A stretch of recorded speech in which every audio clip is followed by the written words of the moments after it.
Comment tu vas?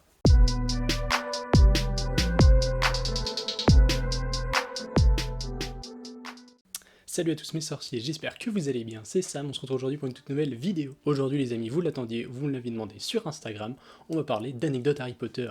On a fait Harry Potter la dernière fois, je vous propose donc aujourd'hui 10 anecdotes sur Hermione Granger. Alors, on est parti.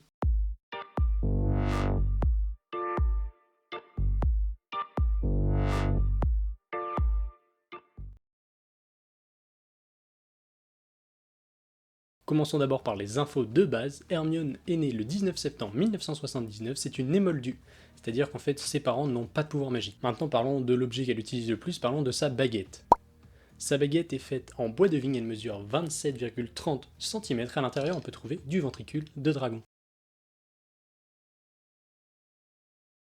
On va maintenant parler de l'après-bataille de Poudlard, on va faire une petite biographie de Hermione. Non, biographie. Contrairement à Ron et Harry, Hermione a continué ses études à Poudlard et a passé ses aspics, accumulation de sorcellerie particulièrement intense et contraignante, si je ne me trompe pas. Par la suite, Hermione va entrer au ministère. Elle va commencer par aller au département de contrôle et de régulation des créatures magiques, dans laquelle elle va développer sa société qu'elle avait créée durant sa 5e année, qui est la SALE, c'est-à-dire la Société d'aide à la libération des elfes. Par la suite, elle va accéder au département de la justice magique et aller à la tête de ce département. C'est d'ailleurs grâce à ça qu'elle va éradiquer les lois qui sont uniquement pour les sangs purs. Et enfin, pendant l'année 2020, bon, nous c'est vraiment une année de merde, mais eux c'était plutôt bien, elle va finir ministre de la magie juste après Kingsley Shacklebolt.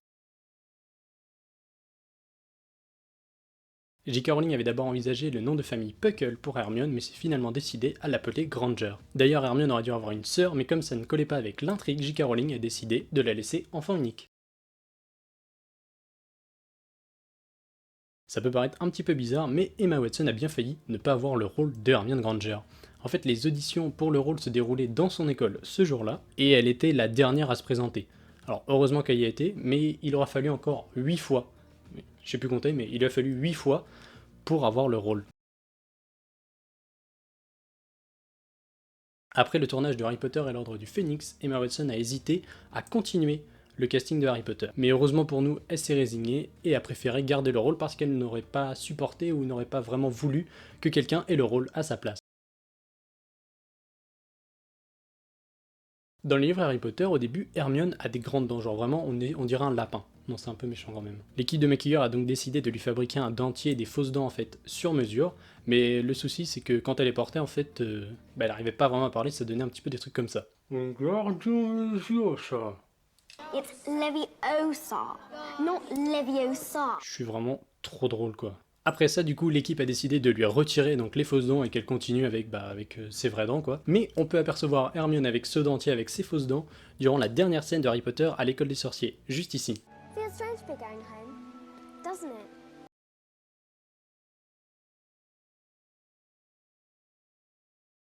C'est d'ailleurs dans cette même scène en fait qu'on peut voir Daniel Radcliffe avec les yeux verts, quand il porte les lentilles. Pour ça, je vous invite à regarder une autre vidéo que j'ai faite, que je vais vous mettre juste ici, je crois, si je me trompe pas. Parlons maintenant de Harry Potter et la coupe de feu. Durant la scène du bal, en fait, Hermione, on la trouve, elle est vraiment magnifique, quoi. Elle est belle, hein?